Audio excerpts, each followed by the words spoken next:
Salut YSE, alors on est en plein démontage.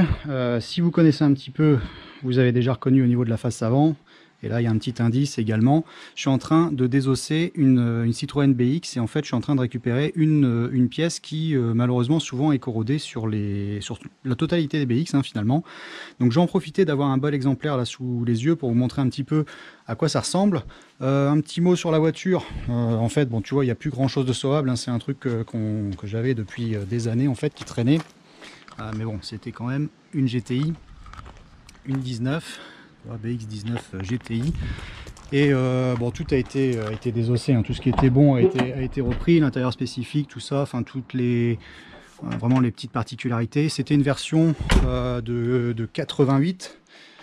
Donc encore une phase 1 et elle était en moteur avec les 8 soupapes. Donc le moteur lui il est reparti dans une 309 GTI préparée.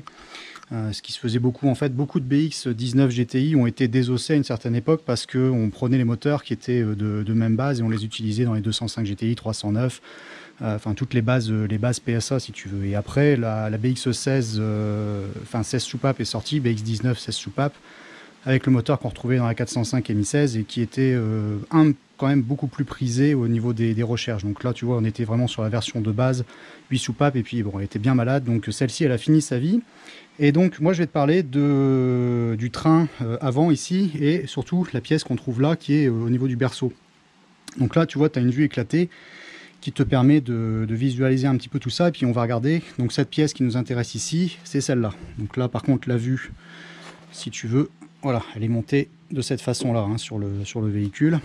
Voilà, donc on a train avant et train arrière, un petit peu différents trains arrière qui souffrent surtout au niveau des roulements de roues à train arrière. Quand tu te mets à l'arrière, si tu as une BX qui a les roues un peu profil Gordini, donc tu vois qui s'écartent, ou alors un peu comme les BMW, c'est pas normal parce que les roues sur une BX ça doit être bien droit à l'arrière. Donc si tu as les roues qui font un petit peu Gordini ou que tu as tendance à user sur les flancs au niveau de l'intérieur, vérifie tes roulements de roues aux alentours de un peu plus de 200 000. En général c'est mort, donc il faut les changer. Et au niveau du train avant, la maladie que tu vas trouver dessus, c'est la corrosion au niveau du berceau. Donc là ici tu vois tout est désossé et moi je te fais cette petite vidéo pour te montrer si jamais tu as l'occasion d'acheter une BX ou de négocier ou de l'inspecter, savoir si tu veux l'acheter et tout ça, sachant que moi bon j'en ai quand même eu 4 ou 5 des BX, celle-ci c'est ma dernière, mais j'ai jamais eu trop de problèmes au niveau des corrosions de berceau, sauf sur une Sport que j'avais qui était bien corrodée. Et donc je vais te montrer à quel endroit ça se trouve le plus souvent. Donc tu vois, voilà, donc ici le berceau. Et donc souvent ce que tu vas trouver au niveau de la corrosion, c'est à ces endroits ici. Ça va te faire vraiment ouais, ça fait un petit peu de la galette, tu sens que ça boursoufle souvent de l'intérieur. Donc ce qui est important de vérifier, c'est que tu n'es pas boursouflé à ce niveau-là, que tu n'as pas de choc, tout ça. Et voilà, il faut que ça présente comme ça. Donc celui-ci, il est encore en bon état. Bon, c'est pas le meilleur que j'ai eu, mais il est encore relativement bien, relativement propre. Donc on va le récupérer pour le remettre sur une autre. Sachant que c'est pas toujours évident à trouver vraiment en bon état. Et surtout, il faut que tu l'inspectes ici au niveau de l'intérieur, tu vois. Que ça soit pas corrodé dans les caissons. Voilà. Voilà. Ici. Donc moi, la Sport que j'avais, bon, elle était complètement boursouflée à ce niveau-là. Là, c'était bouffé complètement. Et puis, bon, ça va dépendre aussi du véhicule, un petit peu son vécu, ce qu'il a fait.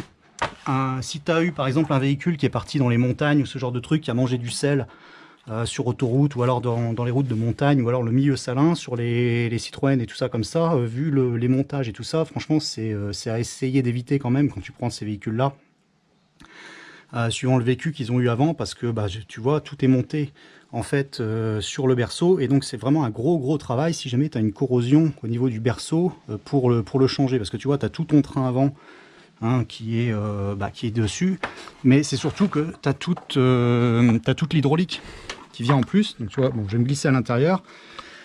Et le gros problème étant quand tu as par exemple le moteur qui est sorti, au moins là tu as accès au niveau de cette pièce qu'on appelle la pieuvre, qui sont un amas de tuyaux hydrauliques qui repartent voilà, jusqu'au réservoir principal ici de liquide hydraulique, de LHM. Et donc ça, avec les années, tu peux avoir tendance à avoir des tuyaux qui sont complètement craquelés, craquants, cassants. Bon là c'est pas encore trop le cas, mais bon il vaut mieux les changer et tout ça, vu qu'on va avoir le berceau qui va être entièrement démonté. Et donc là tu vois la grosse misère sur les Citroën, c'est que tu as quand même un amas de pièces dans tous les sens, des tuyaux qui vont être rigides, qu'il va falloir que tu inspectes également. Puis après je vais te montrer au niveau des points d'ancrage ce qu'il faut que tu vérifies. Donc quand tu le démontes, tu vas avoir 4 points d'ancrage, je vais te les montrer par la suite. Tu défais ici directement au niveau du doseur de frein, voilà, la direction, l'accouplement pour la tringlerie de boîte de vitesse. Tu vas avoir les câbles de frein à main qui sont pas sur le train arrière sur les BX, mais qui passent sur l'étrier au niveau du train avant. Voilà, donc tu vas voir côté conducteur et côté passager, où est-ce qu'il est? Il est là-bas, voilà, il est ici, tu vois, donc tu as ça à virer également. Tu vas avoir des conduites rigides, bon celles-ci elles ont été coupées parce qu'elles étaient en mauvais état, qui repartent au niveau tout ce qui va être système, conjoncteur, disjoncteur, tout ça qui est fixé sur les moteurs au niveau de l'avant et qui passe ici entre le carter moteur et la boîte de vitesse qui est montée là.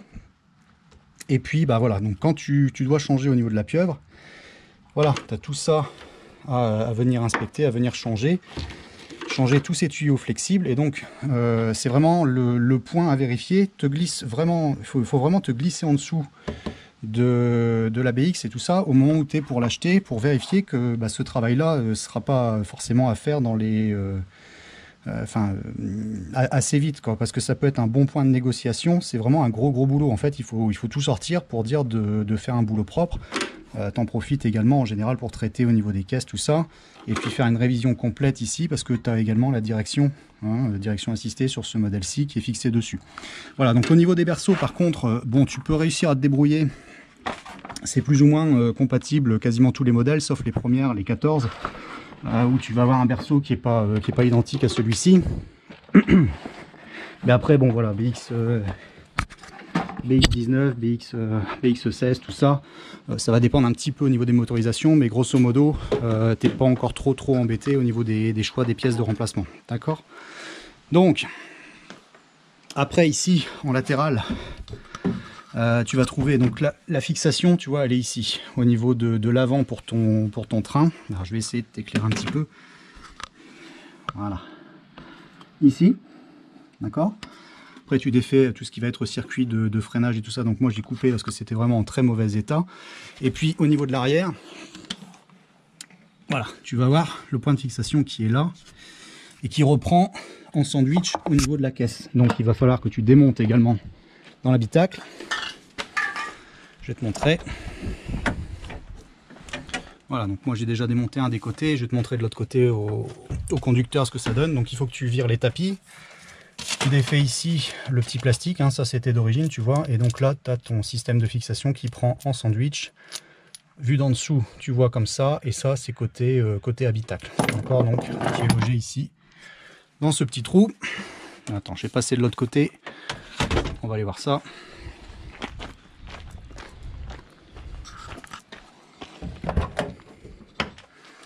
Voilà, tu vois,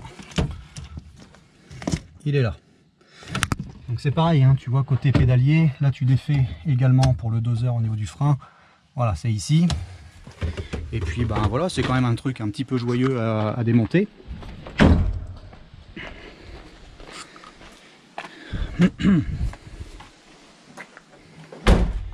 Donc vraiment, si tu dois faire ce boulot, ben voilà un petit peu ce qui t'attend. Bon, des berceaux, on en trouve encore, hein, c'est pas... Enfin, ça se fait quand même de plus en plus rare. Hein. Moi, j'en avais mis de côté quand j'avais désossé mes anciennes BX, parce que j'ai eu des TD aussi à une certaine époque, BX TD, et bon, on avait ça quand on était jeune parce qu'on payait ça rien du tout. Je crois que j'avais payé ça 200 balles avec le plein certainement. Et puis voilà, on ouvrait les pompes à injection, on modifiait les débits, les cônes, on montait les puissances enfin les pressions de turbo, tout ça, et puis en général tout éclatait quoi. Mais ça marchait relativement bien quand même. J'avais fait une vidéo d'ailleurs concernant le remplacement de distribution, ça a fait 1 million, 1,3 million, 1,4 million, je sais même plus, c'est encore en train de monter cette vidéo. Remplacement de courroie de distribution sur ces moteurs là, et donc c'était à l'époque où je roulais en BX. Donc voilà, celle-ci c'est la dernière qui me reste, BX19 GTI, et elle a fini sa vie également. Donc on va sauver tout ce qui est bon, et puis Bon, ça reprendra la route hein, sur des autres. Hein. Déjà là, au niveau moteur, enfin tout ce qui était bon est en train de tourner déjà sur des bases qui sont meilleures. Et puis bah voilà, ouais, tu as vu ici également au niveau supérieur. Donc là, moi, je vire directement hein, au niveau des trains. Voilà, tu vires tout comme ça directement. Au niveau des tourelles, hein, moi j'enlève au niveau de fixation d'amortisseur. On vire la sphère, on vire le raccord, et puis voilà, comme ça tu as tout le berceau qui va descendre d'un coup. Je vais encore être embêté avec celui-ci. Donc moi je vais mettre tout ça par terre. Petite vidéo sur le vif, hein, aucun montage, rien, tout ça. C'est vraiment pour te montrer l'étendue du problème et des travaux effectués si jamais tu te lances là-dedans. Et puis bah, ça t'aidera peut-être aussi à faire ton choix, savoir si bah, tu veux acquérir une BX ou pas. Voilà le genre de truc qui peut t'attendre hein. Sur les BX qui sont des super bagnoles hein. Moi j'ai bien aimé, bon c'est un peu mal aimé, mais c'était enfin j'ai pas grand chose à lui reprocher. Excellente tenue de route, très bon freinage, tout ça. Moi j'ai arrêté parce que j'étais au niveau morphologie, ça m'allait pas trop quoi. Je suis un peu trop grand, un trop grand gabarit pour rouler avec ça. En fait je suis un peu étriqué là-dedans, donc c'était pas merveilleux. Puis les sièges semi-baquets des montages GTI, tout ça, c'était pas merveilleux pour moi. J'ai besoin de trucs un peu plus confort, enfin au niveau volume, parce que le confort de la suspension par contre c'était royal. Ici tu as également un correcteur de hauteur, donc il faudra que tu supprimes, enfin que tu désaccouples tout ça pour au moment où tu vas descendre le berceau, parce que là tu as la commande, voilà, c'est relié directement à la commande dans l'habitacle. Voilà, donc moi je vais descendre tout ça et puis bah, on va regarder à quoi ça ressemble. J'espère que tout ça vous sera utile. Bon voilà, donc bah, un petit quart d'heure plus tard, hein, tout est par terre. Une fois que tu as bien tout débranché, tu vois, voilà, tout est sorti. Donc là, ça te donne vraiment la vue sur l'ensemble. Regardez un petit peu à quoi ça correspond, un berceau qui doit être bah, démonté, et surtout à quoi ça doit ressembler une fois que bah, tu dois le remonter. Donc moi, ce que je te conseille, c'est de mettre le maximum déjà de pièces dessus et de présenter l'ensemble déjà bien assemblé au niveau des périphériques, tout ça, parce que au moins tu as de la bonne aisance au niveau du travail. Hein, c'est plus simple de remettre un ensemble complet comme ça plutôt que d'aller s'embêter à repasser certains tuyaux rigides, tout ça, et au moins tu as vraiment de l'aisance pour travailler dans tous les sens avant de le présenter. Donc tu vois, ouais, vraiment au niveau de la caisse, bon, il était temps de faire quelque chose. T'inquiète pas, elle a eu une belle vie, et puis tout ce qui était bon a été sauvé. Donc là, on a tout remis. Ça te montre un petit peu aussi au niveau du système de suspension, tu vois, avec les sphères ici sur le haut. La pieuvre est là, voilà. Ici, donc tu vois tout ce système-là, les câbles de frein à main, et tout à l'heure, ce dont je ne t'ai pas parlé, celui-ci on va le remettre, hop, parce que j'ai essayé de conserver le maximum de trucs quand même. C'est toujours bien utile quand on doit remonter. Ouais, j'ai les tuyaux ça c'est les retours de fuite au niveau du train arrière, donc ça j'ai réussi à les débrancher directement, voilà, pour les avoir complets. Et par contre j'ai été obligé de couper, c'est ceux qui partent ici, qui viennent ici, là tu as une vanne, et même du doseur de frein qui partent ici vers l'arrière, parce que de toute façon ils étaient corrodés beaucoup plus loin.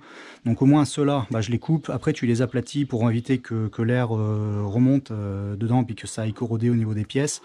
Et puis bah, quand tu les changes, voilà, tu n'as plus qu'à débrancher ici directement la partie qui t'intéresse, et tu rechanges le tuyau. Donc ça c'est pareil, c'est le bon moment quand tu as tout qui est par terre ou que tu es en train de faire une bonne révision. Vérifie bien, inspecte bien les tuyaux hydrauliques rigides qui courent le long de la caisse, parce que ceux-là ils sont toujours corrodés. D'ailleurs si on peut accéder un petit peu, je crois que je vais pouvoir te les montrer. Voilà, tu vois, ceux qui sont là-bas. Est-ce que tu les vois bien? Voilà. Bon, encore à ce niveau-ci, ça va encore, hein, tu vois, ceux-là qui courent ici. Et tu vois, là, un petit peu plus loin, en fait, c'est complètement corrodé. Ça, c'est le genre de tuyau, une fois que tu as la pression, c'est le genre de truc qui peut péter à tout moment. Et là, tu as le voyant qui s'allume, tu as toute la pression qui se barre, et donc tu es en train de perdre la totalité de l'assistance. Donc tu vas perdre ton freinage, tu vas perdre ta direction, ta suspension, tu vas te retrouver avec une voiture qui a ras du sol, tout ça. Donc c'est le bon moment pour vérifier tous les tuyaux comme ça. Bon, bah, j'espère que ça vous sera utile, que ça vous aidera dans votre choix. Il n'y aura pas d'autres vidéos, hein, les BX et tout ça, pour moi c'est terminé, à moins que bon, je reprenne ça un jour, peut-être un autre modèle. Mais bon, c'est pas dans l'air du temps. Je vais me contenter des DS qui traînent déjà ici. Il y a déjà beaucoup à faire avec ça. Voilà, bon, c'est pas le pire hein, au niveau de ce que j'ai eu à faire. Les berceaux, enfin je sais que j'ai fait une CX aussi. Là je me suis arraché les cheveux quoi. Au niveau berceau et tout ça, train avant et tout, franchement tu passes un temps mais phénoménal. Franchement c'est donc à côté bon le berceau de BX ça a l'air assez impressionnant comme ça, mais si tu le fais avec méthode, c'est réalisable quoi. Voilà, donc t'en profites aussi, c'est pour faire tout ce qui est soufflé ici au niveau de la direction, parce que ça va, tu vois, ceux-là ils sont crevés complètement. Voilà, donc là c'est le bon moment de les faire également. Bon, il n'y a pas de miracle, hein. De toute façon ça vieillit, ça roule, c'est normal que ça s'use. Allez, moi je vais évacuer ça, à plus les graisseux, et puis on se retrouve bientôt sur les autres projets, notamment le range pour le tout-terrain, ça avance bien. Je vais vous montrer, ah bah, on peut peut-être aller voir, parce qu'on a fait le châssis là. Voilà, regarde ce châssis. Donc on est en train de construire ça. Donc là je l'ai mis à l'abri, on a commencé à bien gratter, donc là il va passer au grenaillage et tout ça, on va sabler tout ça pour les recoins. On va repeindre, et puis le V8 et tout ça, bah, si tu as vu les épisodes, tout est prêt. On passe à l'assemblage vraiment dans très peu de temps, d'ici 15 jours à mon avis ça commencera à s'assembler. Allez, à plus les graisseux, ciao.